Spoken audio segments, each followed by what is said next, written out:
Spending thousands, even 50 grand on dental implants only for them to fail? What's the most common reason, and how can you prevent it? These are both all-on-4 dental implants. One is clean, stable, and built to last.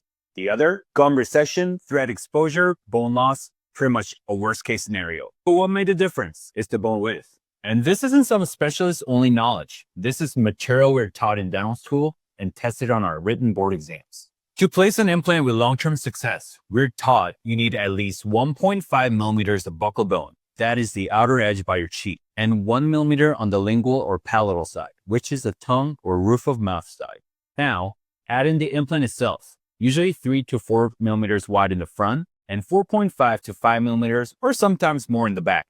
So even in the most conservative case, you need at least 5.5 to 6 millimeters of total bone width, and that's the bare minimum.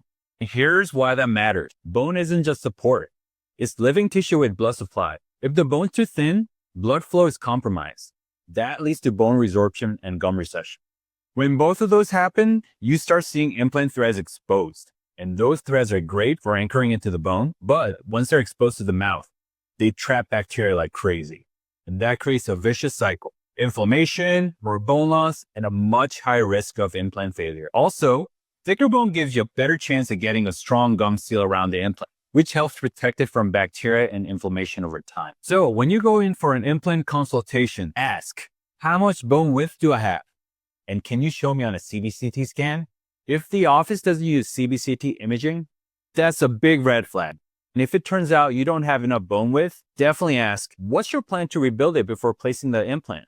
Placing an implant into a thin ridge without doing anything about it, that's asking for long-term problems. So don't just ask, can I get an implant? Ask, do I have the bone for it? And can you show me the number? Know what to look for? Ask the right questions and protect your smile.